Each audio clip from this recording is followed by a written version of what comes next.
The frost. The wind howled across the Arctic research station like a hungry ghost, but Dr. Sarah Chen barely noticed anymore. After 14 months studying climate patterns at the remote facility, the endless white landscape and perpetual winter had become her normal. The isolation suited her. Out here, data was simple. Numbers didn't play politics or make small talk. What wasn't normal was the amber light streaking across the pre-dawn sky, leaving a trail of plasma in its wake. Sarah tracked it through her observatory's telescope, fingers flying across the keyboard as she recorded its trajectory. Too controlled for a meteor, too small for a satellite deorbit. The object curved in an arc that defied natural physics before disappearing behind the ridge 3 kilometers from the station. The impact was silent, no thunderous crash, no tremors through the permafrost, just a faint purple glow reflecting off the clouds. "Control, this is Outpost 7, she radioed, already pulling on her Arctic gear. Possible impact event at bearing 047, requesting permission to investigate. Static crackled back at her. The auroras were particularly active tonight, playing havoc with communications. Sarah checked her watch. 6 hours until the next scheduled check-in. By then, whatever she'd seen could be buried under tons of snow. She made her decision. Control, proceeding with standard investigation protocols. Will report findings at 600. The station's A would log her departure and alert headquarters if she didn't return on schedule. The snowcat's treads bit into the fresh powder as Sarah navigated through the darkness. Her headlights caught swirling flurries, creating an endless tunnel of white. The ridge grew closer, its sharp black rocks jutting through the snow like broken teeth. The purple glow intensified as she crested the ridge. In the valley below lay something that instantly rendered her years of scientific training inadequate. A vessel of some kind, but like no aircraft she'd ever seen. Its hull seemed to shift colors as she watched, bleeding from deep violet to midnight blue. No windows or obvious openings marked its smooth surface. It had carved a surprisingly small crater in the snow, as if it had settled more than crashed. Sarah's hands shook as she pulled out her instruments. The radiation readings were normal, but the electromagnetic output was off the charts. The air temperature around the craft was rapidly dropping, far below even the Arctic ambient. A sound caught her attention, a high crystalline tone that seemed to vibrate in her bones rather than her ears. A seam appeared in the hull, spreading like ice crackling across a pond. Sarah's training screamed at her to retreat to a safe distance, but something else, something deeper, drew her forward. The opening revealed a cabin bathed in soft blue light. Inside, a figure lay crumpled beside what appeared to be a control console. Sarah's medical training kicked in as she saw the pooling liquid, silvery instead of red, but unmistakably blood. The being was humanoid, but covered in what looked like translucent scales that shifted color with each labored breath. Its eyes opened as Sarah approached, 3 of them, arranged in a triangle, each one containing swirling galaxies. "Please," it said, the word appearing directly in Sarah's mind. "Help me." Sarah had imagined humanity's first contact with alien life 1,000 times during her long nights at the station. She'd considered the protocols, the procedures, the cautious diplomatic dance that would need to be performed. None of that seemed to matter now. Before her was a living being in pain, and she was a doctor first. "I will," she answered simply, already pulling out her medical kit. "I'm Sarah. Try to lie still." The alien's scales flickered weakly. "Lyra," came the response in her mind. "My name is Lyra. They must not find me." "Who?"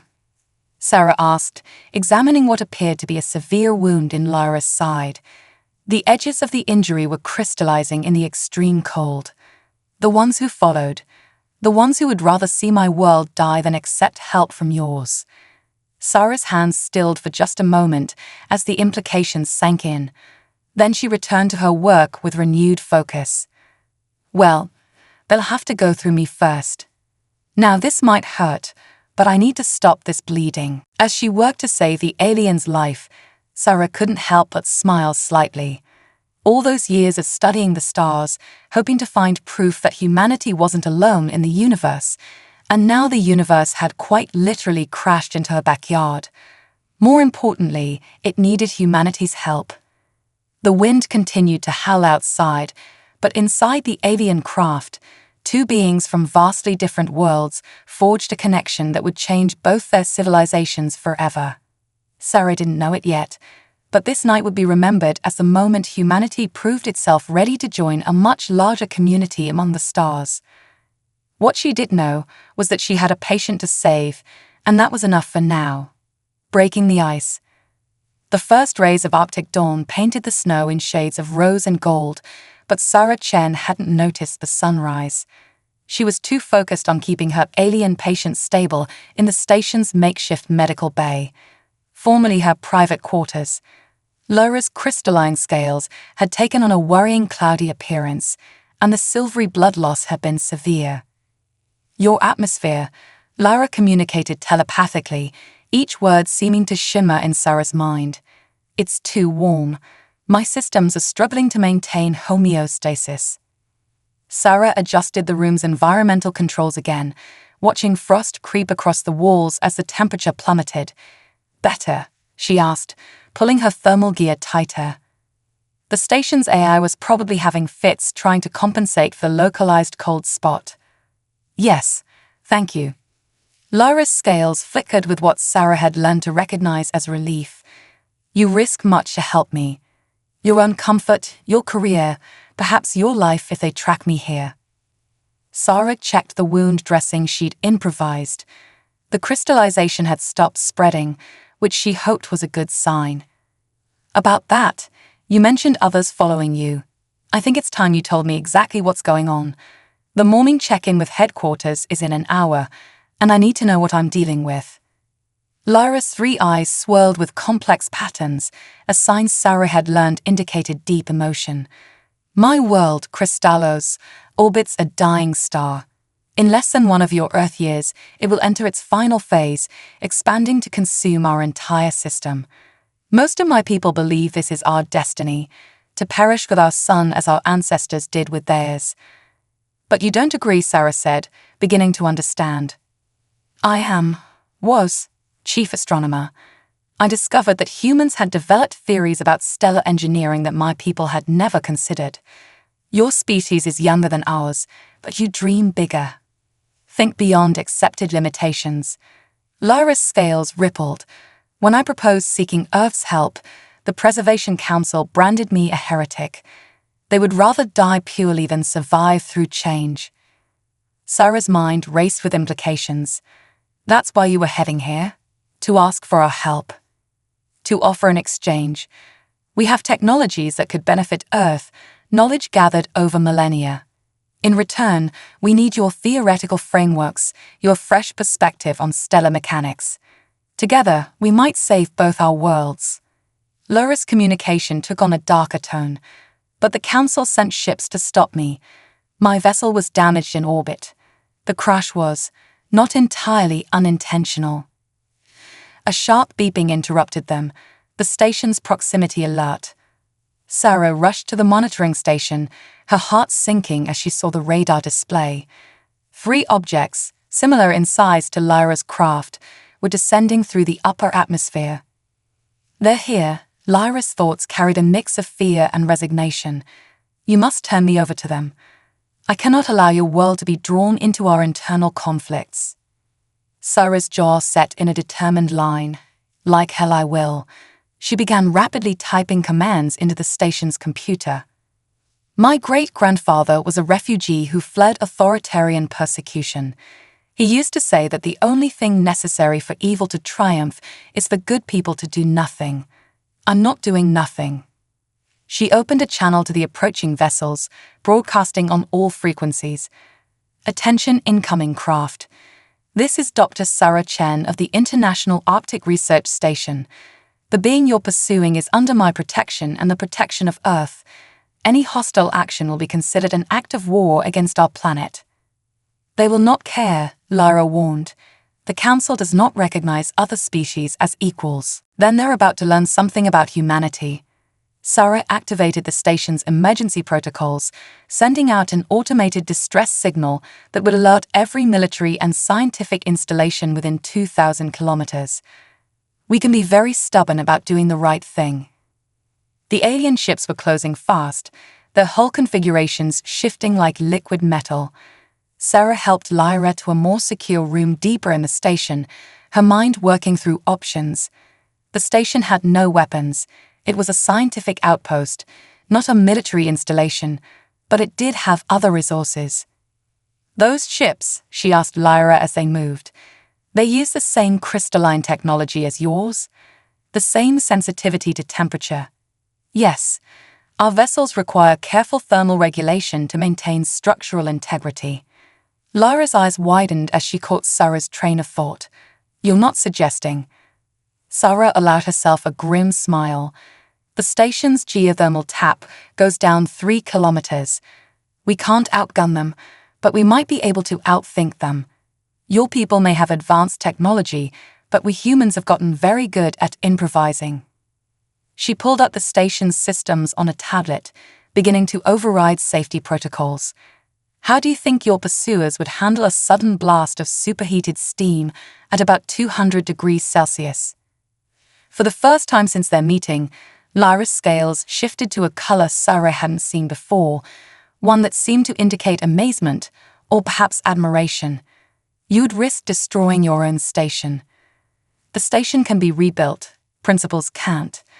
Sarah's fingers flew across the controls as the alien ships entered visual range, their hulls gleaming like dark mirrors in the Arctic sun. Besides, my research contract is up for renewal anyway. Might as well go out with a bang. The next few minutes would determine not just their fate, but potentially the future relationship between their species. As Sarah prepared to defend her alien patient with everything she had, she couldn't help but feel that this was what humanity had been preparing for all along. The moment when they would prove themselves worthy of the stars not through force of arms, but through force of conviction. The alien ships drew closer, and Sarah Chen, scientist, doctor, and now Earth's impromptu first line of defense, stood ready to show them exactly what human ingenuity could do. Ready? She asked Lyra, her hand hovering over the geothermal controls. Lyra's response carried a new emotion, hope, ready, and thank you, for showing me that my faith in humanity was not misplaced. Sarah nodded, took a deep breath, and began the sequence that would either save them or doom them. The first moves in a game of interstellar chess had been made, and humanity's opening play was about to demonstrate why you should never underestimate a species that had survived and thrived on a world that constantly tried to kill them. Warmth of humanity. The Arctic air itself seemed to scream as superheated steam erupted from the station's geothermal vents, creating an instant storm of ice crystals and vapor. The 3 pursuing alien vessels, caught in the thermal updraft, began to shudder violently. Their sleek hulls, designed for the cold of space, crackled and warped in the sudden heat. Sarah watched through the station's cameras as her desperate gambit played out. Their hulls are destabilizing, she reported to Lyra. But we've got our own problems. That steam burst fried half our systems. Life support is running on backup power. Clever humans, Lyra communicated, her thoughts tinged with both admiration and concern. Using our own environmental requirements against us, but the Council ships will adapt quickly. A deafening crack interrupted her as one of the alien vessels, its hull now resembling shattered glass, veered sharply away from the station. The other 2 followed, retreating to a higher altitude where the temperature was more stable. They're regrouping, Sarah said, checking the radar.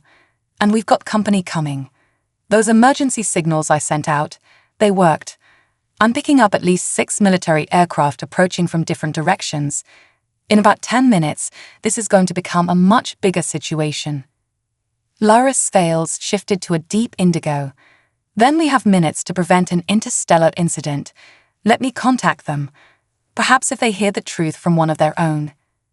Sarah helped Lyra to the communications console, watching as the aliens' crystalline fingers interface with the technology in ways that shouldn't have been possible.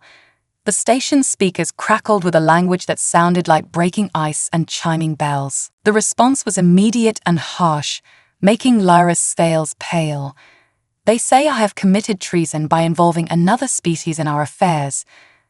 They demand my surrender and," she paused, her 3 eyes swirling with distress, "they say they will sterilize its research station to prevent any evidence of their existence from reaching your authorities."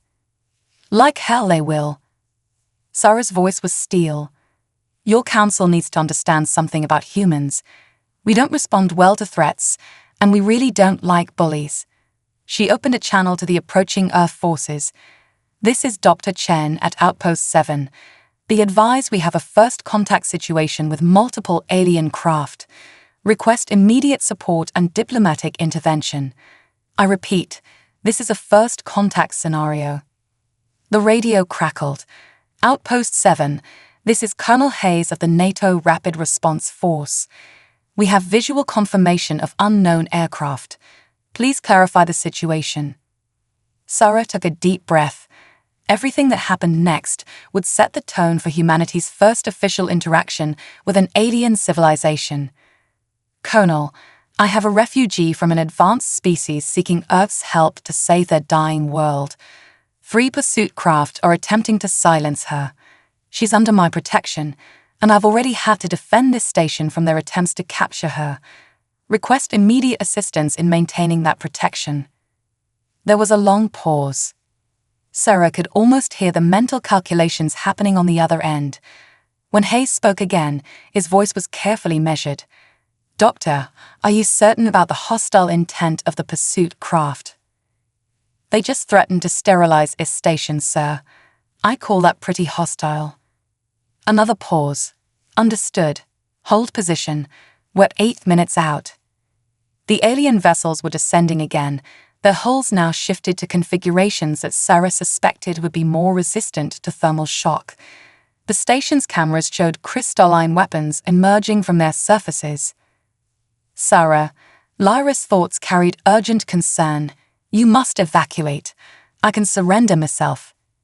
"Not happening." Sarah was already moving to the station's backup systems. "Colonel Hayes, be advised hostile craft are arming weapons. Requesting immediate intervention." "Copy that, Doctor. Hold tight. The cavalry's coming." Sarah allowed herself a grim smile. "Hear that, Lyra? That's humanity's response to bullies. We show up." She turned to her alien friend. "Now, about that stellar engineering theory you were interested in. I think it's time we showed your council exactly why they should be talking to us instead of shooting at us." Lyra's scales shifted to a curious amber. "What do you mean?" Sarah pulled up her research files. "Before you crashed, I was studying particle physics applications in extreme environments. Specifically, how certain wave patterns can affect plasma containment. The kind of patterns that might be relevant to stabilizing a dying star." Lyra's eyes widened as she processed the data Sarah was showing her. This could work. With our technology and your theoretical framework." Her thoughts suddenly became urgent. "We must transmit this to the Council's ships. Show them that cooperation is not just possible but essential." The alien vessels were now close enough that their weapons were visible to the naked eye through the station's windows. Sarah quickly compiled her research data, adding it to Lyra's stellar observations, ready to show them why diplomacy beats destruction. Before Lyra could respond, sonic booms shook the station. Through the swirling snow, the shapes of Earth's fighter aircraft emerged, taking up protective positions around the outpost. Colonel Hayes' voice came over the radio again. "Unknown vessels, this is Earth's NATO Defense Force. Stand down immediately, or we will be forced to take defensive action." The Council ships hesitated, their weapons still deployed but not firing. Sarah seized the moment, transmitting the combined human-alien research package on all frequencies. "Attention Council vessels. We're sending you proof that cooperation between our species isn't just possible, it's the key to saving both our worlds. Look at the data, then decide if your pride is worth dying for. Long moments passed as the standoff continued. Sarah held her breath, watching the alien ships through the station's frost-covered windows. Finally, their weapons retracted, and their hulls shifted back to their smoother configuration. "They're requesting to land," Lyra announced, her thoughts bright with disbelief and hope. They wish to discuss the possibilities of cooperation. Sarah let out a long breath, feeling the tension of the past hours begin to ease. "Colonel Hayes, we're going to need a diplomatic team out here. And maybe some coffee. It's going to be a long day." As Earth's military maintained their protective circle and the Council ships initiated peaceful landing procedures, Sarah turned to Lyra. "You know, when I took this posting, I thought the most exciting thing I'd discover would be new climate patterns. Instead, I found out that humanity's greatest strength isn't our technology or our weapons. It's our stubborn refusal to give up on doing the right thing." Lyra's scales shimmered with what Sarah now recognized as joy. "Perhaps that is exactly why the universe brought me to your door. Sometimes the most important discoveries are not in the stars, but in the hearts of those who study them." Rising heat. 3 weeks after the standoff at the Arctic Research Station, Sarah found herself in a very different kind of cold environment. A climate-controlled conference room at the United Nations, modified to accommodate both human and crystalline delegates. The walls sparkled with a thin layer of frost, and most of the human attendees wore thermal suits, but Sarah barely noticed the cold anymore. "The calculations are sound," she insisted, gesturing to the holographic display Lyra had helped install. The combined approach of crystalline containment technology and Earth's plasma manipulation theories could stabilize the star for at least another millennium. The head of the Council delegation, whose name translated roughly to Breaking Dawn, shifted his crystalline form in what Sarah had learned was a gesture of skepticism. The energy requirements would be astronomical, even with both our civilizations' resources combined. "That's where you're wrong," Lyra interrupted, her scales flickering with excitement. "Show them, Sarah." Sarah pulled up a new set of diagrams. "We don't need to generate the energy, we just need to redirect it. Earth's quantum physicists have been theorizing about solar energy manipulation for decades. We never had the technology to implement it, but your crystalline containment fields are exactly what we've been missing." The human delegates murmured among themselves, while the crystalline representatives communicated in their silent, telepathic way. Sarah could feel the weight of the moment. Everything hinged on convincing both sides that cooperation wasn't just their best option, it was their only option. A new voice cut through the tension. "Dr. Chen is correct." Dr. Amelia Rodriguez, Earth's leading quantum physicist, stood up. "I've reviewed the calculations of my team. The theoretical framework is solid. What we're proposing isn't just possible, it's elegant. It combines the best of both our species' understanding." Breaking Dawn's crystalline form shifted through several colors before settling on a deep azure. "Even if this works, the implementation would require unprecedented cooperation between our peoples. The Council has concerns about such deep integration." "With respect," Sarah said, trying to keep her frustration in check, "your concerns about cultural contamination seem rather secondary to the extinction of your entire species."